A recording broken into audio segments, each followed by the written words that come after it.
This one is titled, I got MC'd by a 5-year-old. I have a 5-year-old daughter. She's a stubborn little monster. I love her with all my heart. My little monster hates going to bed, even when she's tired. She will not only fight us to avoid the bedtime routines, but she'll fight her own physical exhaustion by running around, dancing, starting her own little concert with that idiotic karaoke machine the missus insisted on getting, etc.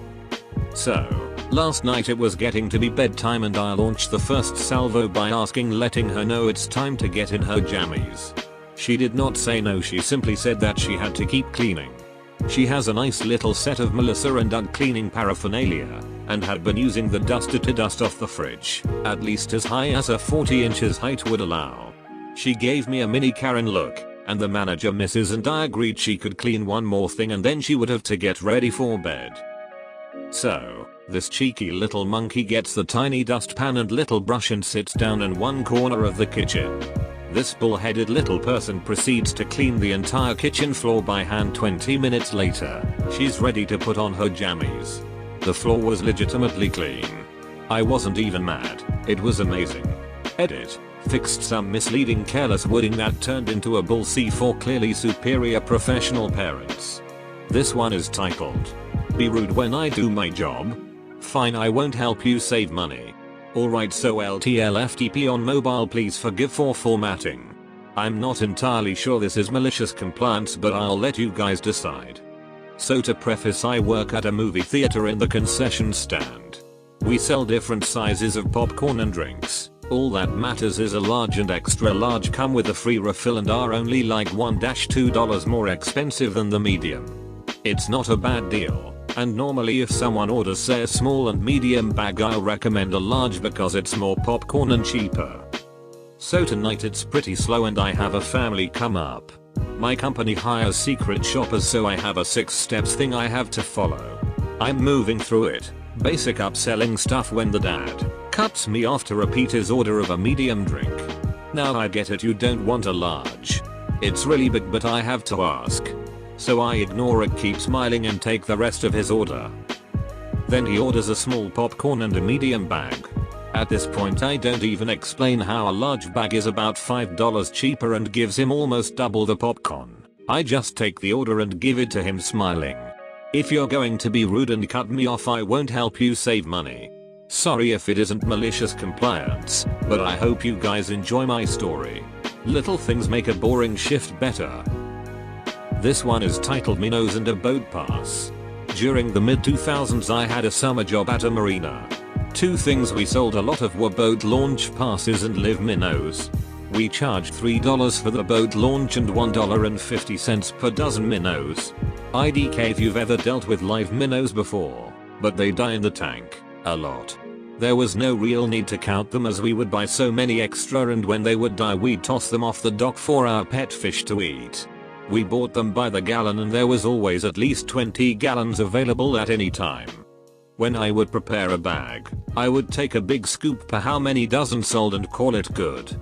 One scoop probably had a 3 or 4 dozen minnows in it. The customer would buy a few dozen and get way more than what they paid for. This one dude in his late 40s hurriedly comes in wanting a boat launch pass and 1 dozen minnows. Right. Now, I ring him up and we head outside to get the minnows. I fill the bag with water, get a big ol' scoop of minnows, toss them in and tie the bag closed, all in about 15 seconds, like I'm a machine, as I had done this many times before. He gets grumpy at me. He said something about me shorting him on minnows and I thought he was joking like most of the fishermen do. I laughed a little and reached out to hand him the fish. He refuses them and is now telling me how upset he is because I shorted him by being lazy. Me.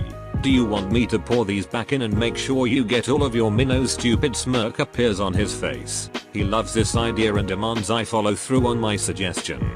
I pour the 40-50 minnows out, add fresh water to the bag, individually scoop and count out 12 minnows, tie the bag and give it to him. His face said it all. He had realized he was being an ass. Damn. I should have kept my mouth shut. He let out a small nervous laugh and just like that, walked out of my life forever. This one is titled Permits You Say. Say goodbye to your unit. Hello everyone. This is my first post here and on mobile, etc. Some background. I work for an HVAC, heating and air conditioning, company in California that specializes in commercial maintenance and installs. We're more of a niche service as we retrofit new units onto existing buildings, which is more difficult than a brand new construction project. The reason why is because California does not mess around when it comes to their building codes, to a point where their regulation becomes excessive and unnecessary. Because of this, a lot of the more seasoned property managers contractors avoid pulling permits with cities for like replacements. Meaning an old unit is being replaced with another of the same size, making no changes to structural or mechanical stability, because it can delay a project by months or sometimes outright destroy it. My company has high integrity and would never run a job that wasn't 100% safe. We always perform the installs to code and normally refuse to lose that integrity for cheaper work or to submit to a willful property manager. I'm also a woman in her late 20s who sounds 18. I bid the new units and design the duct systems. Very uncommon and relevant to the story. Now the story. This happened last year, so it may not be 100% accurate in correspondence. We were bidding a project for a larger 10-ton unit in California to a facility management company based in the Midwest. I had a nice rapport with the account manager of this particular property and everything was going smoothly over the phone. I emailed a bid of around $12,000 for a direct replacement of the existing unit, which meant setting the unit on sleepers, 4x4 blocks of wood to distribute weight evenly, and a new sheet metal plenum box that pressurizes the air to blow into the ductwork and cool the building. Now in every bid I include a disclaimer that excludes permits. The account manager notices this and I give him my spiel, basically what I explained above with more depth. I should mention that he was not familiar with HVAC work. At this point he goes, "Okay. I'll pass this on to my boss and let's get this going." Now the outrage. I can't say much about this guy's boss except for he was a major misogynist who didn't understand HVAC and was so overconfident that he introduced his email with his full name, first, middle, and last, even though his email signature already had all that. For this story we'll call him Arsehole. Here's how the phone call correspondence went down after initial emails. Arsehole, this is Arsehole. I'm not familiar with California regulation, but what kind of company doesn't pull permits? Are you the secretary? Who can I speak to about this? Me. Hello. I'm not the secretary. I made your bid.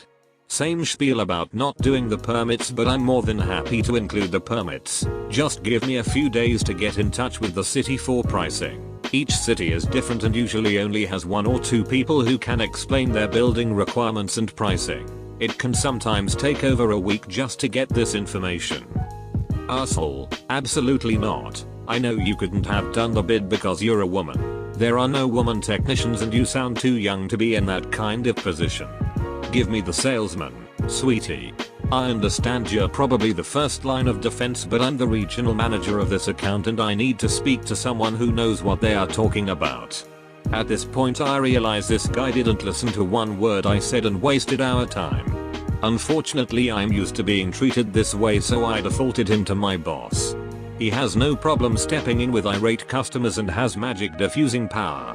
My boss. Hi, is there a problem? Arsehole, you know your receptionist is claiming she's a saleswoman on my job?